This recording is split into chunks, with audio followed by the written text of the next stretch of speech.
Yeah. That's right. That's right. Okay. Not on speed dial. Not on speed dial.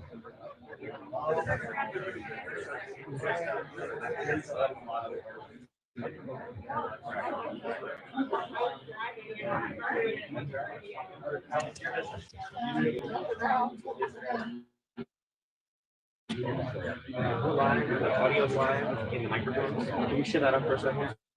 Who shut what up? The audio for the microphones. People can hear, I think, online.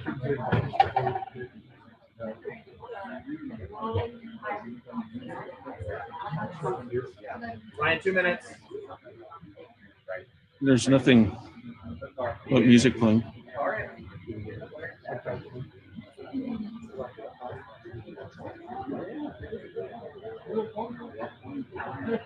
I know. Good to see you. Hey, Carlo.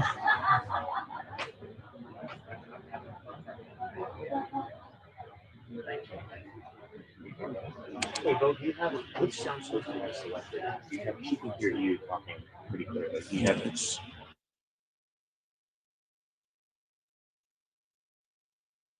my computer freaking out. It's like, okay. I think it's coming through my automatically went over to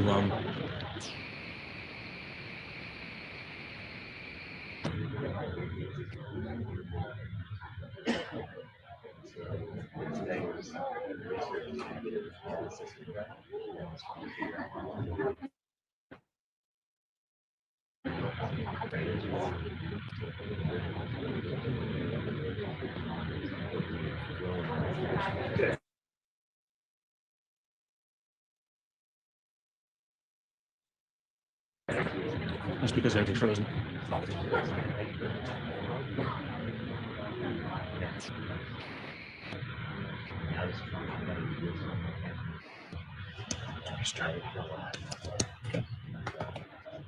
I'm gonna go to this.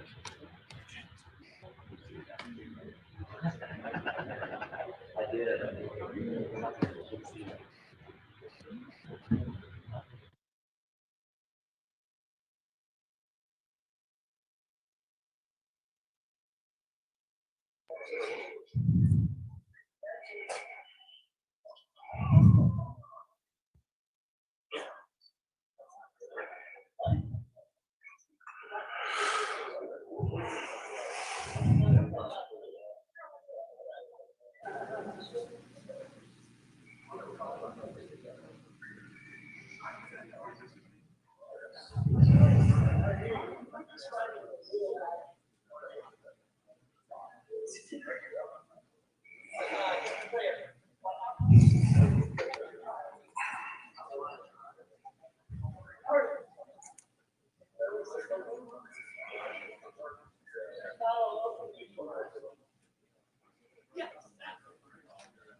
One, two, three, four, five.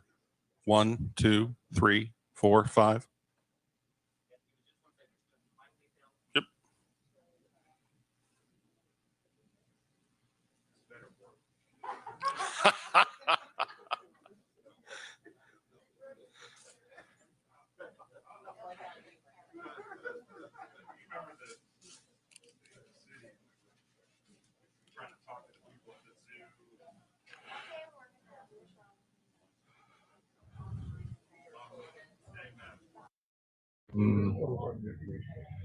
Yeah, I can, but yep, I can.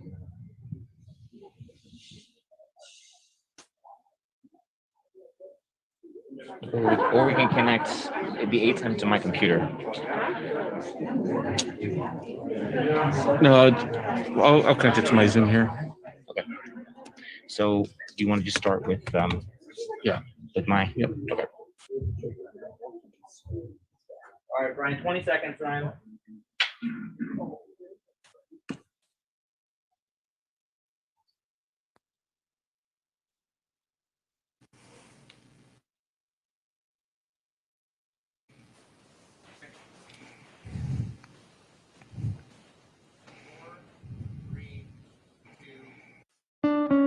Good morning and welcome to this Fort Worth mayoral runoff forum featuring candidates for mayor, Mattie Parker and Deborah Peoples. We're looking forward to an engaging exchange on the top business issues facing the city, including economic development, the workforce, and building for Fort Worth's future. I'm Ryan Rusak, opinion editor of the Fort Worth Star-Telegram and moderator for the event. Law in downtown Fort Worth. Thanks to Dean Robert Audier and everyone at the law school for hosting us. Thanks also to the partners sponsoring today's event, if they please stand. We have the meeting squad from the Fort Worth Star-Telegram, President and Editor Steve Kaufman. From the Fort Worth Metropolitan Black Chamber of Commerce, Devoy Jennings. From the Fort Worth Hispanic Chamber of Commerce, Annette Landeros. And from the Fort Worth Chamber, Brandon Gengelbach.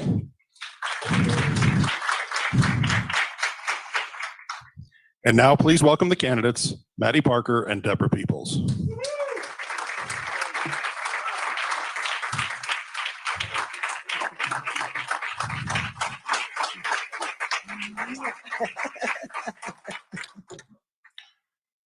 Candidates, thank you for joining us. Here's the format for today's forum. Candidates will have 1 minute each for an opening statement. I'll ask each question to both candidates and they'll have 1 minute to respond. They'll be given signals at the 30-second and 15-second remaining marks. If rebuttals are necessary, there will be a maximum of 30 seconds with a 15-second warning. At my discretion, I will ask follow-up questions of either or both candidates. Those will also be 30-second responses. Let's begin with opening statements. Ms. Parker, you're first. Good morning, and thanks to the Chambers and to Star-Telegram for having us here today. Really well-organized event, as usual. I've used this phrase several times, but I'll use it again. I strongly believe that Fort Worth, Texas is positioned for greatness, and this election for mayor could not come at a more pivotal time for our city. Today's forum is focused on the most critical issues our community is facing, from economic development, education, and workforce.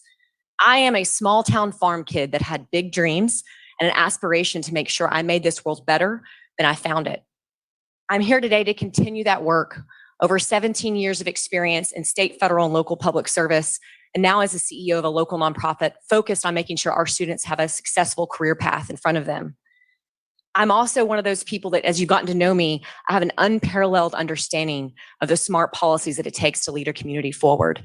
Today's debate is really just that. It's an opportunity for both Deborah and myself to demonstrate our knowledge and commitment to Fort Worth, Texas. We've gotten to know each other quite well, and I think you'll understand that we are friends during and after, because this city, it's really important that we understand what it means to unify a city, to move us forward, and to be a beacon of hope across this country. Thank you for having me. Thank you, Ms. Peoples. Good morning.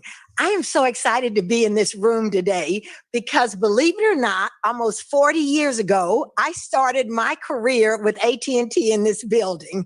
And so it's exciting to have come full circle. But let me tell you, there's a great saying that says, change is inevitable and change is constant.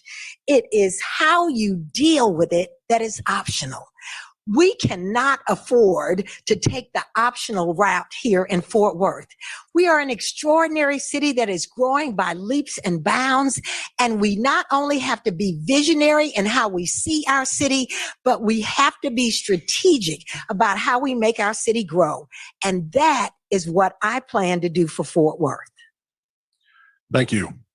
I want to start with a topic that's been in the news in recent days. Business groups and employers have raised concerns that federal unemployment benefits are incentivizing some workers to stay home, especially in the hard-hit hospitality-based businesses that are trying to recover from the pandemic. What can the city do to help businesses and workers better match up? Ms. Peoples, we'll start with you. So the first thing we have to do is make sure that we are paying our workers a living wage so that they feel valued and they want to come back to work. When we talk about essential workers, those are our doctors, those are our nurses, those are the people that we need to be there. Those are our waiters and wait staffs and grocery clerks. And when they can make more money staying at home than they can coming to work, Ryan, we have a problem. The city needs to be out there leading the charge to make sure that we are treating our workers fairly and that we are giving them opportunities to earn a living wage and bring great paying jobs here that will make people want to get up and go to work.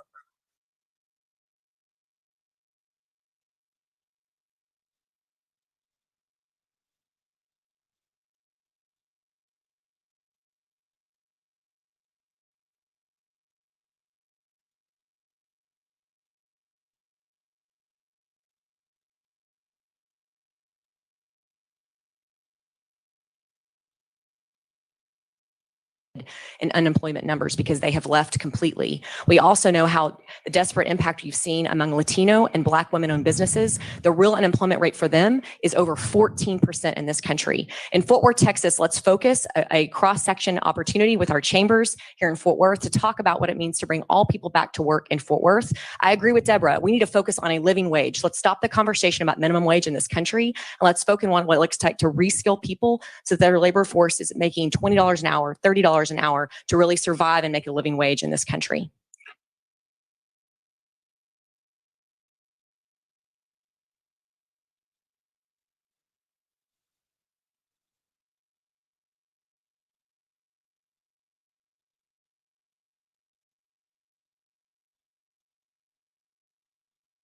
Degree. The city has to create a climate where those residents feel valued and they can earn a living and thrive.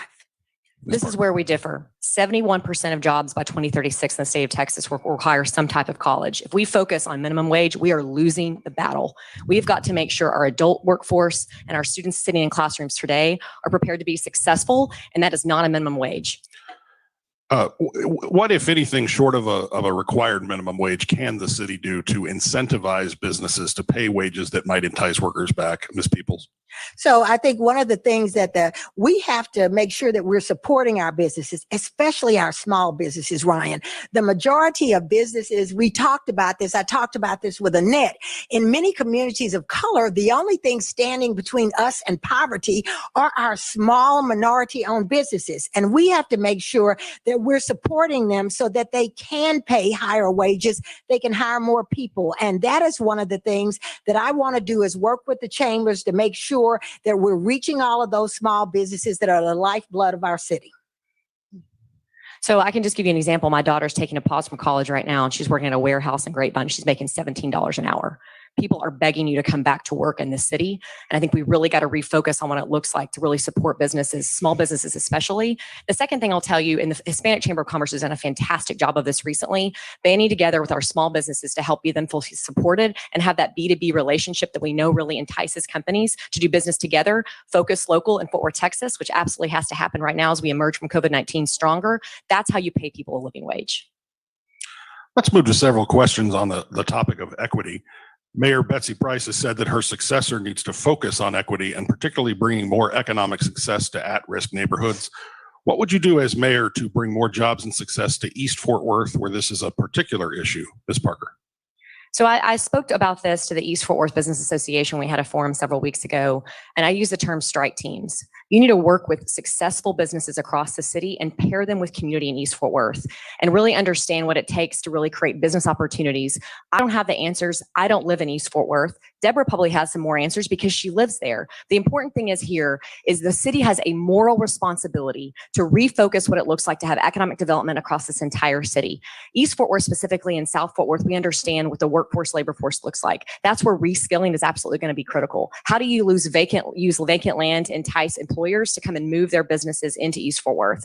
And lastly, this is about collaboration. There's this concept of, when you talk about equity, you also have unity across the city. And I think today's example is fantastic. When you have three chambers that have come together to really talk about policy in the city, it's a monumental task. Thank you for doing it. And we're going to keep doing that work in East Fort Worth. Thank you. Ms. Peoples. So, Ryan, it's simple. We need to stop talking the talk. We need to walk the walk. For too often, communities like East Fort Worth, where I do live, and North Fort Worth have gotten lip service about this thing about unity and equity, and we don't see it happening. We don't see it happening in supporting small businesses. We don't see it happening in opportunities in our schools. There are so many things that we could do if we would stop just giving it lip service and reach out and do it. The city is focused on a few specific neighborhoods in the neighborhood improvement program. That's a slightly different from the economic growth, but are there areas of the city that you would try to target for those kind of programs, Ms. Parker? Yeah, absolutely. So I'll give you an example. In District 5 right now, 82% of kids are living in D and F schools. Compare that to District 7, where 0% of your students are in a D and F school. That's where you focus. Stop 6 was our first neighborhood improvement area. We've got to continue that work across the city with parity. I'd love to see double money going into that program every single year. And it may be more when this next round of CARES Act dollars comes to Fort Worth, Texas. Infrastructure, streets, sidewalks. The broken windows theory is absolutely true, not just for policing and community, but it's true for economic development. We need to reinvest the communities that need us most, and data is telling that story, and I can't wait to get to work. And credit to our city manager, David Cook, who joined us from North Carolina and brought that initiative here to Fort Worth, Texas. Ms. Peoples. So, Ryan, this is where Mattie and I differ. You can keep talking about these things, but we haven't seen our leaders do anything about them. There are areas in East Fort Worth. There are areas in North Fort Worth. There are areas in South Fort Worth that have historically been systematically left out of the equation. And until you get a leader who is going to focus on those areas and stop spouting platitudes about what we need to do, you need a hands-on leader. We're going to see those communities continue to suffer and not thrive. My plan is to look at those specific underutilized neighborhoods and focus on them. And you won't hear me spouting statistics. You're going to see me hands-on in the community, working with the Black Chamber, working with the Hispanic Chamber, working with the Asian American Chamber to make sure that we're providing those opportunities. Yeah. Go ahead. So I appreciate Ms. Peoples' position here, but the city has been doing the work. They started in Stop 6, they moved to Northside, Ash Crescent, Rosemont, and now Como. We are focused on data. What I'm simply saying is you need to double down efforts in the city of Fort Worth. I've sat in the room and understood how complicated those decisions are made. They have not been political. We have focused where communities need us most. We have to continue that work here in Fort Worth to be successful. Deborah. Oh, well, again, I just say go back and look.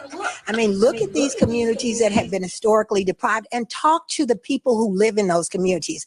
I'm out there every day. They have a much different perspective. Unfortunately, they have a much different perspective and they're living a much different reality. And so I'm just going to say we've got to do things differently.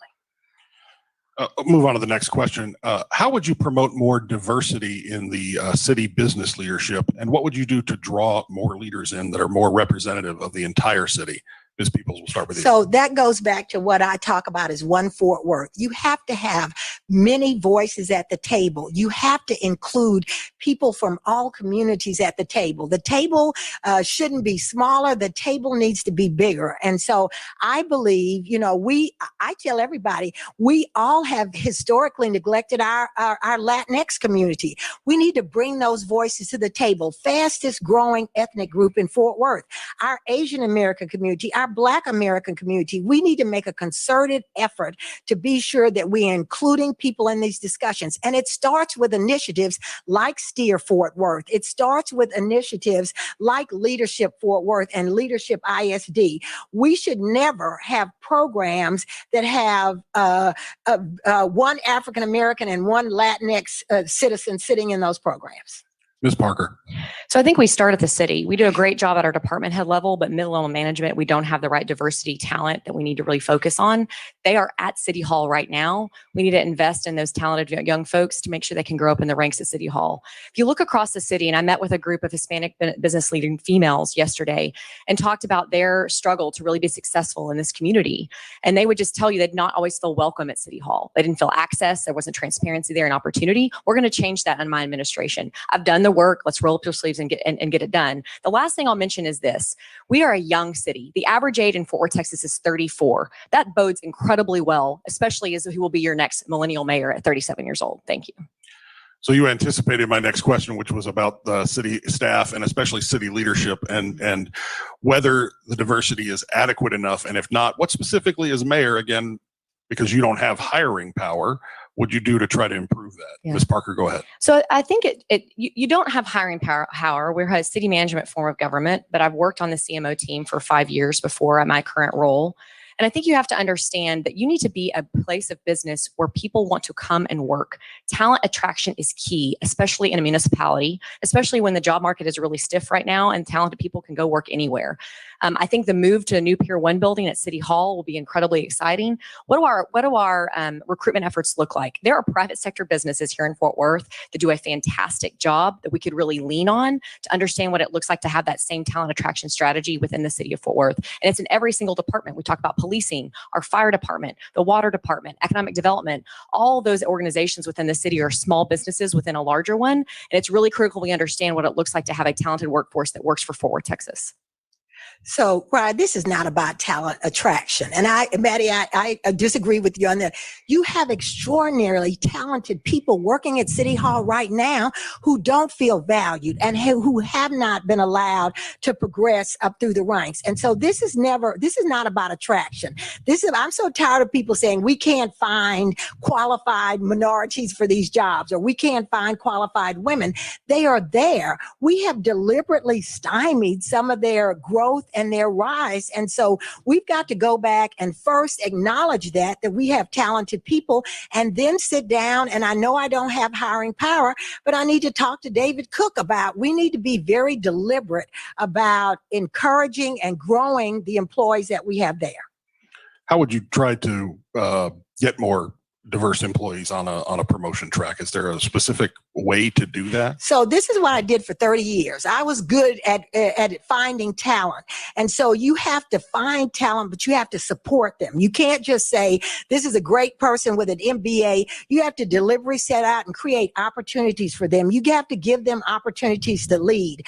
I know how to build great talent, and I will be a resource to David Cook. If he doesn't know how, I can share some of my best practices. Yeah. Ms. Parker. So I'll give you an example at City Hall. I had my last child, Lainey, who, while I was pregnant, working for the mayor, and I realized while I was there was no maternity policy at the city of Fort Worth, and there was no nursing room at the city of Fort Worth. I was lucky to have a door I could close. Those policies matter. We were losing women in the city attorney's office, for instance, that didn't feel supported to have children and really stay at the city of Fort Worth. I do agree with Deborah. There's incredibly talented people that are at City Hall, that are outside the building, that would love to work there, but we are not an employer they're excited about, and we're going to change that with right policies that work for all people, regardless of skin color. It's about being smart and competitive in a really, really competitive workplace environment in North Texas. What grade would you give to the city's response so far to the recommendations of the Race and Culture Task Force of a few years ago? And which remaining recommendations would be your highest priorities? Ms. Peoples. So I'm going to give them a C, because I believe the Race and Culture Task Force did an amazing job. And I was critical of them, but I think they did an amazing job of coming up with a very clear, concise plan to get this city back on track. And then city leaders immediately turned around and started modifying their recommendations. You don't do that. When you put power in the hands of the people and you say, I am trusting you to tell me the right thing to do, and then you come back and say, oh, great job, but I don't like that, so I'm going to change it. I think good leaders put power in the hands of people they trust, and then they come back and execute. And so one of the things I want to do is go back and visit that report and to start executing on what the recommendations that they made, and not changing the recommendations. Your citizens lose faith in you. So are there specific ones that would be an immediate priority? Absolutely. I want to go back and look at public safety, some of the things they talked about around public safety. I also want to look at some of the things around education, because that was a far-reaching recommendation from them. And I think there are things there that we need to be doing. Ms. Parker. So I'm going to give the city a B, because I don't think class is over yet, or that project is ongoing. I know that the Human Relations Commission has been tasked with the important role of taking on those recommendations in the community and working alongside Christina Brooks and the Diversity and Inclusion Office. There are very specific ways we have to continue the work. One, and to reference public safety, we know that we hired Kim Neal, our police monitor's office, and she's in that process right now as the professional we've tasked to make recommendations to city management and to the council and mayor. The second piece is on education, which absolutely that work continues. City Hall is not going to be the end all be all for change. Collective impact works. And I think we'll probably get to education in a moment. I can talk to you more about that. The organization that I run at Tarrant 2 and Through, the work at Read Fort Worth, our countless nonprofits from Girls Inc. to Boys and Girls Club, all of us working together. That's how you really make change for students across Tarrant County. And the last thing is economic development. I have full faith in the ability of the leaders that are sitting in this room to help us refocus coming out of COVID-19. It is go time in Fort Worth, Texas, and we're going to make a difference. We know that Black-owned businesses in Fort Worth have sometimes struggled to get off the ground and then survive in difficult economic challenges. What specific steps would you take to help Black-owned businesses in Fort Worth, Ms. Parker? So there's a few different organizations across this country that are doing some important work here and focused at a local policy level. One is called Right to Start. And one of the top recommendations they had is lowering the barrier of entry for small businesses, especially minority-owned businesses, to do business in your city. The second thing they do is free to compete. They want to prohibit any kind of red tape at City Hall. We've got to do a close examination of what are we doing to really prohibit a small business owner, especially minority-owned business owner, from opening.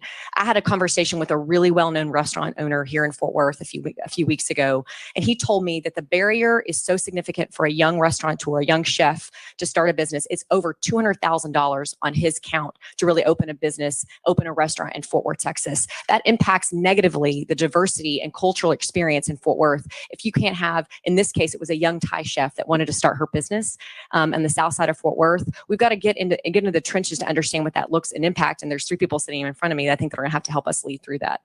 Ms. Peoples. So Ryan, I am not here to beat up on anybody. This is I want one Fort Worth.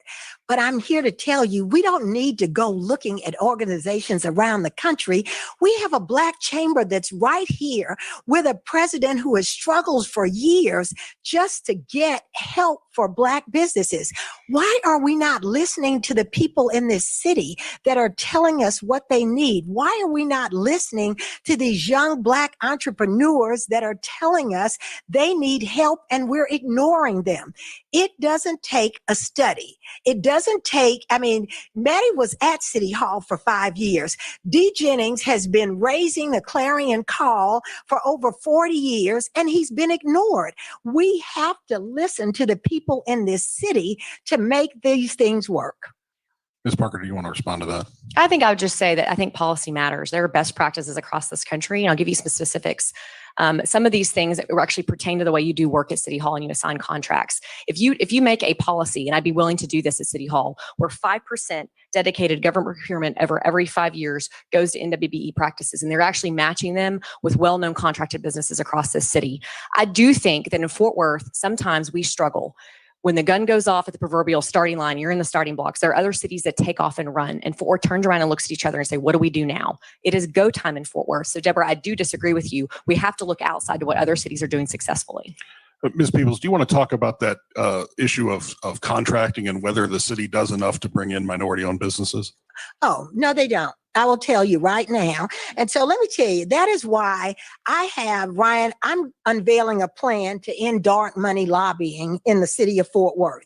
We're the largest city in Texas that allows dark money laundering, and we can't lower taxes and doing some of these things without knowing who's influencing the money at City Hall.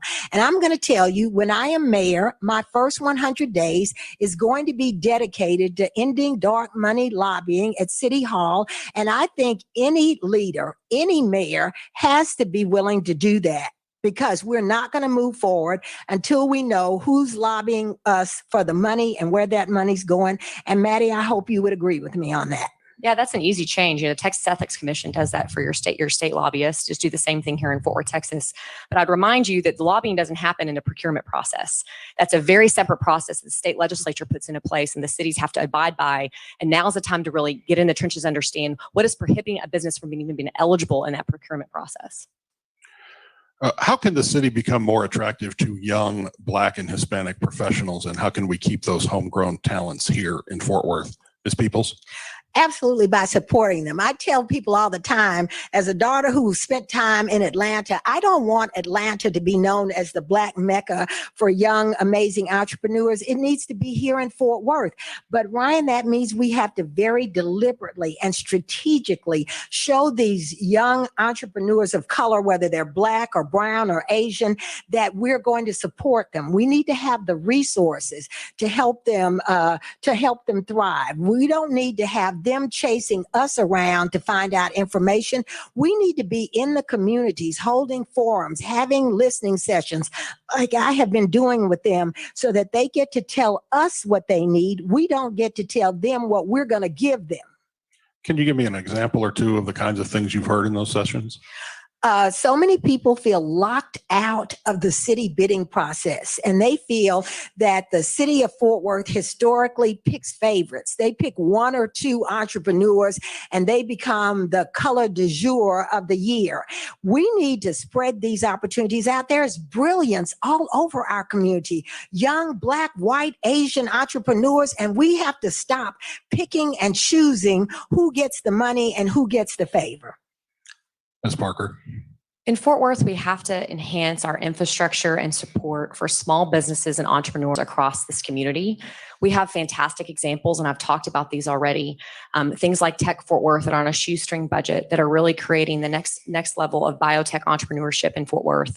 You need an incubation system that works. You need innovation that works. We lose young talent every single day to go to cities like Denver or Miami or Austin because they feel supported. It's also included, you also have to include access to capital, early stage capital to start your business and be successful here. I'd be a huge proponent of capital funding here. I've got an X, sorry.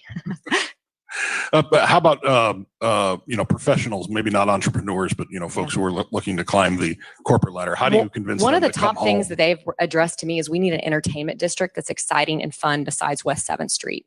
And if the city of Fort Worth needs to incentivize those opportunities, let's do it. Because let's be honest, if you're 20 something and you're going to Dallas to have fun, then we're losing you slowly but surely. You will leave this city because you don't have a place to identify with. The joke when I moved here with my husband, who I was married at the time, I was like, I'd hate to be single in this city. Those are conversations we have to have in Fort Worth to have a thriving workplace and a place that people want to live, work, and play. Well, I don't want to just talk. We'll talk about entertainment in a minute. I think your question was about young professionals. We have to give them opportunities to grow and be promoted. And I will tell you, as somebody who worked in the corporate world for 30 years, I mean, I didn't look like the normal executive, didn't wear a blue suit and have a little button-down tie. But somebody early on said, gee, she's a square peg, but maybe she doesn't need to fit in a round hole. We have amazing young African-American and Latino professionals that are graduating from school here and they can't find a job and they are leaving because they don't feel valued. We need to change that. We need to change the culture. I want to move now to some questions on economic and workforce development. Mm-hmm. If someone were to ask you, what's your one big idea for recruiting businesses, the one thing that the city does not do now that it should, what would you tell them, Ms. Parker? We need to go on a roadshow across this country and sell the vision and mission of the Fort Worth, Texas. And it's not just elected leadership. We have amazing business leaders that have built incredible companies here in Fort Worth. Maybe they grew up in corporate America. You need to, on a plane, go to places like Portland and Detroit and Seattle, where they don't have the same business-friendly climate, and attract them to come to a place like Fort Worth. It's absolutely critical. And the other thing I would just tell you, now is the time for us to reevaluate everything coming out of COVID-19. What relationships do we need to enhance at the chambers? What relationships do we need to have at economic development at the city of Fort Worth? And importantly, who have we not tapped to be on that plane with us to sell the story of Fort Worth, Texas? Ms. Peoples? So this one is easy for me because I was on many merger teams that looked at bringing where we would locate our business. Businesses are looking at things like, what is the climate? What's the employee base like? What's education like? What's housing like? What's transportation like? We need to, number one, go and look at all of those things and then go out and sell this plan. Businesses, when they come here, they want to know, can they hire the right people? We need to be working with the schools to make sure that happens. Can they get their employees good houses? We need to be working with the real estate industry and builders to make that happen. Can they get to work? We need multimodal mass transportation. We need visionary leadership to sell this city. So we know workforce development is a huge concern, as you both just mentioned, in recruiting companies, but also in helping businesses to thrive. As mayor, how would you push to help develop the workforce that's needed compared to where we are now, Ms. Peoples? So that one's easy. Number one, it starts with partnering with our school systems and partnering with businesses to talk about what kinds of opportunities they're going to have, and then making sure that we're working with our schools so that our young leaders are coming out with the skills to take these jobs. That hasn't always happened, and that's one of the things we need to do. But it's also visiting and being and understanding a business's needs, and not just their needs in 5 years, what their needs are going to be in 10 or 20 years. I can tell you very quickly, working at AT&T, we went from telephone lines, public lines, to data, to UVerse and beyond, and we didn't do that. We had to have a long-term plan, and that's what I want to have here with the city. Is there something specific you think needs to change in terms of the city's relationship with the school districts that it's? Oh, absolutely. Absolutely. And let me tell you, my mother always said reading is fundamental. So trust me, I get reading programs, but we need to be sitting down with the school system to talk about curriculum and what we can do to help support them so that we are creating programs so that our students come out prepared to think critically and take these jobs. Ms. Parker. So ironically, just 2 weeks ago, we re-signed our MOU with Fort Worth ISD for the Tarrant 2 and 3 partnership. Those relationships are happening right now, and I'll continue that from a bully pulpit in the mayor's office. We know in Tarrant County, only 23% of your students are ever making it to a 2-year or 4-year credential. If they are a low-income kiddo, it is 14%. Student success is our success in this community. We have to talk about it in a way that is pro-kid, get the adults out of the way, no more fighting. I don't care if your student goes to a charter school, a public school, private school, or is homeschooled. Every single student deserves access to a quality education in Tarrant County. And until we take that responsibility seriously, our economic development efforts will continue to stall. But the good news is there's answers here. If you infuse the business community into the K-12 system, which we're doing with T3, and it's a best practice model across this country, and you ask those companies, how many engineers, how many floor mechanics do you need? And they will tell you exactly, and you recruit those students from our inner city high schools. That's how you change generational poverty, and that's how you change workforce training in Tarrant County. There's been debate in Austin recently about economic incentives, particularly Chapter 313 school property tax abatements. What changes or limits would you like to see in these type of enticements for bringing in business? Ms. Parker. Right now, Fort Worth, Texas needs to be able to roll out the red carpet. We're not even at the table. We need to make sure we have every tool in our tool belt to be able to compete across this country, and importantly with our peer cities in Texas. I have no idea what the final outcome is going to be. It's point of order after point of order. I don't know if they're going to do a special session with those 313 tax abatements. We're going to work really closely. I know the economic development, all of our chambers have governmental affairs teams that are really watching those things closely. You need a mayor that's not going to speak from a bully pulpit without understanding the professional opinions of what's happening behind the scenes. That's all at impetus, as we know, because of rising property taxes, that a half of your property tax bill does come from school districts. And there's this rising concern in Austin about how to really tackle those challenges. Yeah, the candidates for mayor, including your former rivals, have talked a lot about flipping the mix of property and residential tax. What's the role of those kind of incentives in preventing that, and how do you balance those two? Go ahead, Ms. Parker. Well, again, it's 60% residential, 40% commercial. We have to attract commercial tax base into this city. And I think a tool is absolutely those tax abatements across the country. You're seeing that happen. Everybody's doing it. It's a huge competitive tool. And in Fort Worth, we can't be left alone without those opportunities to offer to companies to come here. But let's be honest, it is not just about corporate relocation. You cannot do that on the backs of your small business and entrepreneurs and your businesses that have been here for decades. Going to them first to say, what would expansion look like? What would a new headquarters look like in your community to expand your workforce and your footprint in Fort Worth, Texas? And those are the things we're going to really work closely on as mayor. So Ryan, I talk a lot about this because I've been talking about it for years, that we have upended our tax base and we've got to right size it. But this is not an overnight fix. It really is not an overnight fix. And we can't put the burden for right sizing this on our small businesses. We're not going to be attracting corporations that are going to turn this around overnight. We've got to find new revenue streams. So I love that Mattie talked about entertainment, because I agree. We're not selling this city properly. We have to find new ways to bring in new revenue. And I think one of the ways that we do that is the entertainment district. And I've said that I want to be the arts mayor, because while I love the stockyards and I have my cowboy boots, that's not the only tourist attraction in Fort Worth. And we need to do a better job of bringing new revenue into the city so that while we work through this whole issue around right sizing the tax base, we have other dollars coming in. And we're not dependent on these small businesses to get us there. Thank you. So as our population booms here in Fort Worth and in the area, the housing market has been stretched very thin. What should the city do to encourage more construction of housing, particularly in currently underdeveloped areas? Ms. Peoples. So I say this all the time. There are extraordinary resources that have infrastructure. We keep building. I look at far north Fort Worth. We built where there wasn't adequate infrastructure. We should be moving and taking builders to areas around the city that have been underutilized. I live on the east side of Fort Worth. Beautiful area. That's why I live there. We are underutilized. We could do things not only with housing, but with small businesses. We have that whole Lancaster corridor that is underutilized. We have huge tracts of land where we could build housing, and that's the city's job. My job as mayor to help sell these builders on why they should build in these communities. And do you have specific incentives in mind that would prompt them to do so? Well, I think one of them is, yes, we do have to look at taxes. We have to look at, what we offer them in terms of hiring people from the neighborhood. So yes, there's some ideas that I have. Ms. Parker, on housing. So we know this is a problem across the entire country.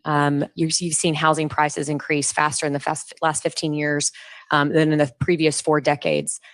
In the month of March in the United States, fewer than 500 homes in the entire country sold for less than $150,000. Fort Worth needs a full focus on housing and affordable housing. We do not have an active affordable housing strategic plan, and that absolutely ties into any economic development efforts, any workforce opportunities. As your new firefighters, your new police officers, your teachers, your entry-level workers, they have to have a place to live, and it's multiple products. It's multifamily housing, it's single-family housing, it's duplexes. How do you infill development inside 820? How does that look different north of 820, where there are 230,000 people and growing? All these things are really complex issues, and you have to have a game plan that the city is leading, and we'll absolutely make that a priority as mayor. And do you have specific areas of the city in mind that you would try to target? For affordable housing? Yeah. Well, again, inside 820 is going to be one of your biggest issues, and the way we handle infill development in the community and how expensive it is to live inside of 820 right now continues to be an obstacle. And I think the other thing we have to understand and really work with, especially in our financial institutions, is access to mortgages, access to capital, access to opportunity to be homeowners. We understand the generational wealth gap exists between Black and Latino families because of home ownership. What are we going to do as a responsible city government to make sure we're making those opportunities are available to all people in Fort Worth? We talked briefly earlier about permitting and other obstacles at the city level to business. Can you give me an example of how you would try to streamline that? Is there a fast track for certain small businesses that we might be able to create, or some similar program? Ms. Parker, you're first. Yeah, I've talked about this a lot in other venues, that we need a small business liaison office within the development and permitting process so that it's not so intimidating and difficult to get work done. It is not lost on me that when you are treated differently, if you have a multi-million-dollar opportunity or development, rather than the mom or pop that comes in for help, and access means a huge difference. And I think those of you in this room that really care about these issues can inform what that process needs to look like. Right now in the city, we have an X-team process. You can pay more money to put all of your folks in one room and get your permitting process off the ground quickly. That process should be available to all people, regardless of means, at the city of Fort Worth. We need to have a get to yes attitude, a client-focused approach to how you do business at City Hall, so that whether you are there to pay your water bill or you're there again to put forward a multi-million-dollar development, you leave thinking, man, the city cares about me. That was an efficient process, and it felt more private sector than public sector. Ms. Peoples. So I would tell you it starts at the top. So I'm going to agree with Mattie. It's a nightmare. As someone who dealt with the city recently, and I had a city council person tell me that people in the department were evil. There's something wrong with that when you have your own elected officials saying there's something wrong. You need a mayor who's going to make sure that the employees in the city know they are valued, but they know that everybody who comes to City Hall is valued. We need to stop separating and segmenting things, and we need to make our employees understand that when our small businesses win, they win. The city grows. So we need a whole attitude adjustment at the city, and I'm willing to do that. And does this idea of a separate office for dealing with small business, is that a good idea? I think you have to start somewhere. So I would say probably at the beginning just to get it going. But no, what I think is we need to integrate that into everything. And so I would say at the beginning, yes, but long term, that's not a good strategy. You both mentioned transportation. What changes do you want to see in how Trinity Metro operates and transportation policy overall from the city perspective? Ms. Peoples. So I have gone on record everywhere as saying we need a multimodal transportation system. And I understand that some people are concerned about not having the money for it, but I think good leaders sit up and say, what should we be? And then we work to get that. I mean, we need light rail around this city. It's great that we have it to the airport. I've ridden it, but light rail is contingent on getting people. We need to get people to work via light rail, and we can't just piece part it. So I am really looking at a long-term plan and have talked with people in the transportation industry about how we start putting that plan in place and how we start getting the money to make it happen. And in terms of the governance of Trinity Metro or the priorities there, what would you like to see change? I'd like to see us be more inclusive. I'd like to see us reach out to the people who are impacted by transportation. And right now, you have people who ride in cars all day long making decisions for people who don't have cars and who need transportation. We need to be listening to the residents about what's important to them. I just left a senior citizen center the other day with a bus stop that's across the field that if you're in a wheelchair, you can't get there, and there's no cover. So if it's raining, you're standing in the rain. We aren't listening to the people who need to use that transportation. And one last quick follow-up for you. Light rail is incredibly expensive, especially to get it off the ground. It takes years before you can reap any revenue from it. Where would that money come from? Okay, it has got to come from the federal government. It's got to come from public-private partnerships, but we need to start to work on it now, Ryan.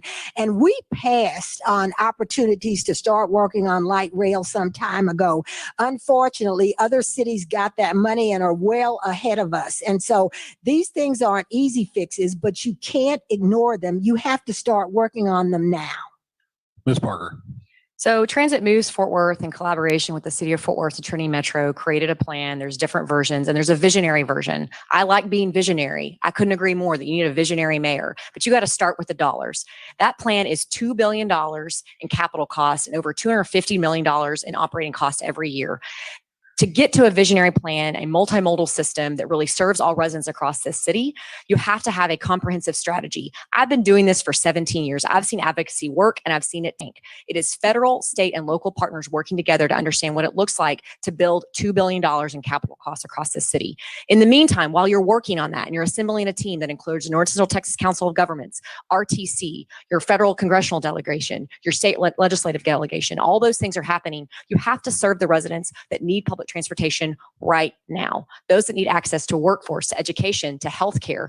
That's why I've been proud of Trinity Metro stepping up and doing new inventive programs like zip zones with VIA and others to get people around this community quickly, because those communities cannot wait 10 to 20 years for a light rail system to serve them. So would you? It's not happening. It's not happening. Would you favor development of that? 100%, absolutely. But I think it's important thing here is you can't hide behind the numbers. Coming after general fund dollars and property tax dollars is just never going to get you there. The only way to do that is to go after major federal funding grants and partner with public-private partners here and make sure your infrastructure is ready and in place to be shovel ready for those transformative projects in the city of Fort Worth. And the last thing I'll say, the other thing we've got to really strike on is what does it look like to have a regional transit system across North Texas, including DART and DCTA? Because I don't know about you, when I'm driving from here to Plano, I don't care how many city lines I draw. There's power in regionalism. Look at DFW Airport. Go ahead. So I was just going to say, but we are hiding behind the numbers. I mean, people are saying we can't look at a visionary plan because it costs too much. But the people who suffer from not looking at a visionary plan are the people who live in my community, who we have relegated to just riding the city buses with erratic schedules. Good leadership says that we can't sit here and say, well, we don't have the money, so we're not going to look at it. A good leader is going to say, it's going to cost this much. I'm going to work to find the money. It may take this long, but we can't continue to sit and use that as an excuse to deny our residents a way to get to work and to school. Thank you. One last follow-up on this. Is there a transportation innovation that you're aware of in another city that you think Fort Worth lacks and should take, Ms. Peoples? I just think Fort Worth is not fast forward. I think, and I've said this before, every great city in the world has a great mass transportation system. And there are tons of examples. We just choose not to do it because we say we can't afford it. And then we talk about equity and inclusion, but knowing not having good transportation, it means that we are not living this dream of equity and inclusion. We're denying the most vulnerable citizens access to jobs and opportunity. Ms. Parker, is there a specific program you'd like to see that isn't here? Yeah, I think a few different things I'll mention. First, so what is happening here at home, led by Hillwood and the Alliance Corridor and the Mobility Innovation Zones. Air taxis is coming to Fort Worth, Texas, and some of your local companies are really making that happen, most notably Bell Helicopter. The second thing I'll mention is happening across this country, positive train control technology that continues to develop and make people safer. That now is the technology they're implementing immediately rather than having to come back in and put PTC after the fact. Those are transformative opportunities. It's a wireless technology. They're doing it in Denver. I think you'll see other programs like here in Fort Worth that'll happen here more locally. Trinity Metro, for example, they had to come back in after with TexRail. So we're going to really see wireless technology come forward to fruition. The same thing that's happening in the private sector as technology continues to explode has to happen in the public sector. You need a mayor that's listening and ready to really take action. Let's wrap up with a few questions on your race and the job of mayor in general. As you know, this is a nonpartisan election, but in many circles, it's been characterized as a Republican versus a Democrat. What would you do to try to keep partisanship out of city politics and City Hall, Ms. Parker? So I've run with intention for the last 3 or 4 months that I am running as a nonpartisan, policy-focused mayor for Fort Worth, Texas, because quite frankly, that's how you govern. You have to have 5 votes on every single issue, every single Tuesday, and soon to be 7 at minimum with redistricting. You need a mayor that's going to put politics aside and really focus. I've been very vocal. I have worked for Republicans over my career, but I've been focused on what citizens need. Whether you were a Democrat, a Republican, you were here as an immigrant, you were here as a citizen, it did not matter to me. You needed a person that you could come to that was really focused on what public service really meant at its core. Those are the same small town values I had growing up on a family farm. It's the same thing I do apply today. And I'm teaching my 2 young boys who are 4 and 10 right now, running this race with integrity. The last thing I'll say, the way you act, the way you post on social media, the way you speak to people, integrity and unity matters. And that's the type of purpose I am now. And the type of person I'll be as your mayor. Ms. Peoples. So, Ryan, everybody knows that I'm a Democrat, but I'm a Fort Worthian first. And anybody who knows about my more than 30-year career with AT&T knows that I know how to get things done because I believe people care about issues. And we can get caught up in party minutia, but people want to see things done. I will do that. I don't just talk the talk. See, that's the crazy thing about people who spout platitudes is I walk the walk. I don't ever tell you that I'm not going to work with people or I'm going to work with people and then I don't. I sit every day at people from all walks of life, from all political parties. I don't care what you are. If you're working on an issue that's going to move Fort Worth forward, I'm going to be there. And so I think my history has proven it. My dedication and my commitment to community has proven it. And we're going to move Fort Worth forward, whatever you are, or whoever you are. Do you think your opponent walks the walk? I think my opponent has to answer that. I can only speak for myself. I have not been at City Hall. I wasn't at City Hall. I worked there in the early 70s and then moved on. I work every day in this community. I talk to people from all walks of life. I fight for people. It doesn't matter what your political persuasion is, what your economic indices look like, what your race looks like. I am out there every day fighting to make this one Fort Worth. Ms. Parker. I think I would just say actions speak louder than words. There are folks that are in this room and probably listening right now that have worked closely with me, regardless of political persuasion. I'm a woman of integrity and focus on doing what's right for Fort Worth residents, regardless of party. And again, I would just point to, look at someone's record, look at the words they have used to describe others of a political party. I think those things matter in how you have a leader as mayor of the city. You mentioned redistricting.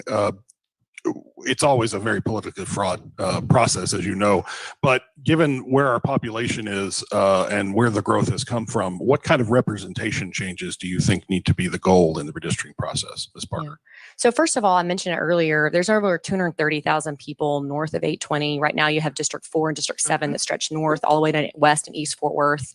You need someone, at least one council member, potentially two, that are just dedicated in the north corridor that'll absolutely help focus on infrastructure in that area. The other places at Fort Worth, and if you're talking about redistricting in general, we're sitting in Texas A&M Law School, where I'm a graduate of this law school. There are experts that sit in these areas and offices here as professors to understand what it looks like to have a transparent and open redistricting process. As an attorney, I can tell you the last thing we want is a legal challenge at the end of this. You want to make sure every Fort Worth resident across the city feels like we were open and transparent. There was accessibility and how the boundaries would be drawn to make sure we're keeping neighborhoods together across the city. Ms. Peoples. So I believe that, and I'm glad Mattie used my example because I've used it a lot. I am in District 4, but I'm inside the loop. And then you have far north Fort Worth, and we don't have adequate representation now. So what I'm going to tell you, we set up an independent redistricting committee that was to come together to make recommendations to the council. We need to listen to the citizens that are impacted by this and not let the council come back and draw their own lines. The people should pick their representatives, not the representatives picking their people. And I would tell you, look at the makeup of this city. We are 35% Latinx. We need to be making sure that the voices of all of our citizens are being heard and not draw districts that bifurcate and exclude communities of color from having adequate representation. So either of you would be the first Fort Worth mayor elected in at least 3 decades without previous experience in elected office. How do you convince voters that you are prepared to start essentially at the top, Ms. Peoples? So I just tell people to look at my record and look what I've done. Not only have I successfully led, and I do have elected experience, not only have I successfully led over 5,000 employees in a large corporation to success, but I also have led a group of citizens here in Tarrant County to success at the ballot box. So I don't come to this job without experience leading large groups, creating plans and implementing this and getting success. So Ryan, I am ready day one to lead this job. And as I've already said, I've already put together my 100-day plan. I don't wait 2 weeks to get sworn in. I'll be working on June the 6th for the citizens of this city. Gotcha. And I just wanted to clarify, I meant elected city or state office, something like that. Ms. Parker. Yeah. So I've talked about this a lot over the campaign trail. You know, for 17 years, I've worked behind the scenes. Running for office was not something I actually anticipated doing. The reason I'm here before you today is because this is a critical time for our city. And I didn't find who I wanted to support in elected leadership for the mayor's spot. And so I stepped forward and did it. It's been ironic to me that over the last few months, so many people have said to me, how are you going to be a mom of young kids and do this job? And I tell you, watch me. I've done it for the last 10 years. My oldest is 19. I have a 10-year-old and a 4-year-old. Politics must look different. The way we treat each other must look different. The way we work together must look different. All of these things that I've spouted off, statistics and unification and all these plans, those things matter. You need somebody that's policy focused and understands what it takes to do the job from day one. And the second thing I'll mention is just is a regard to how I've acted in this community. Those of you who have gotten to work with me, I've killed myself making sure I was out in front of people to tell my story across this city. I cannot wait to leave Fort Worth, Texas. It is go time, and I'm your next mayor. Thank you. So our last question, you've seen and heard a lot of each other. We've joked about it on Zoom forums and many community forums. What's an idea that you've heard from your opponent that you said, that's so good, when I win, I'm going to steal it? Ms. Parker. And I just admitted to Deborah on the way in here that I don't remember what I did yesterday at this point, so stealing ideas.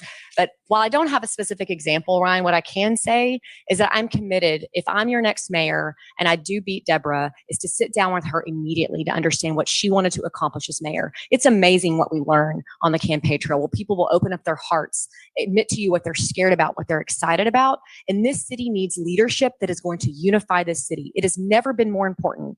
As this country is ripped apart by partisanship, this city in Fort Worth, Texas, we're going to work together, and Deborah will absolutely be at my side. Ms. Peoples. So I love that Mattie talks about education.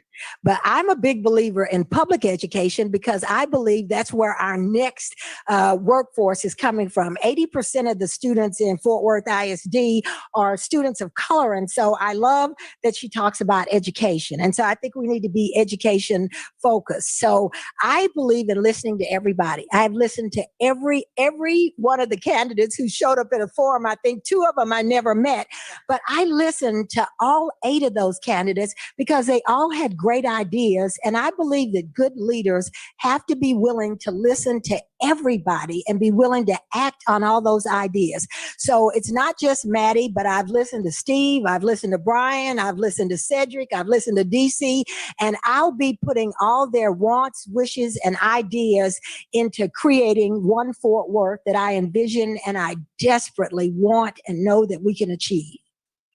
Thank you both. This has been a good discussion. Let's go ahead and move to our closing statement. You'll have 1 minute. Ms. Peoples, you'll start. So I started this by telling you, change is inevitable and change is constant. It is how you deal with it that is optional. We are changing exponentially and rapidly in Fort Worth. I tell people, I lived in California and we are going through a seismic shift. We cannot afford to ignore it. We cannot continue to do things without an eye for the future and without being concerned about all of our residents. That is what I want to do. I want to create a one Fort Worth where everybody is valued, everybody is listened to, and when that happens, everybody thrives. I am Deborah Peoples, and I want to be your next mayor. Ms. Parker. When I was in college at UT and I met my husband right after I graduated, I had a bumper sticker on my car that said, "Well-behaved women seldom make history." And I truly believe that, and how remarkable it is you have 2 strong women standing in front of you to lead this fantastic city. Fort Worth is really positioned for greatness. I think experience and leadership matters. I think style and the way we want to move our community forward. We are at a historic time in this country, in this city. The last thing I'll say is the way Fort Worth conducts our business in the next 2 to 3 years really will determine our future. It is time to take off. We can't afford to be a bedroom community to Dallas anymore. Only 190,000 people live and work in this city. The rest of them feel the need to commute across North Texas. What does it look like to change those numbers? What does it look like to make sure small business and entrepreneurs thrive? What does it look like to have an inclusive city hall where everyone feels welcome and to move Fort Worth forward together? I really appreciate you guys listening to us over and over again in these forums. It's been a pleasure to actually get to have a dialogue today with Deborah without as many candidates together. For those watching you from home or business, thanks for taking the time. Thank you both. Let's have a round of applause for our candidates.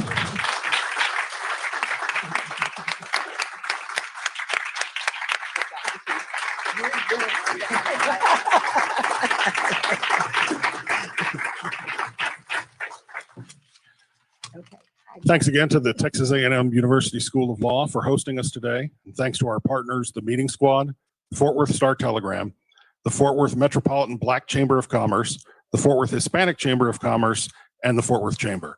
Early voting in the runoff begins Monday, May 24th and ends Tuesday, June 1st. Election day is June 5th. Make your plan now to go vote. Thank you very much.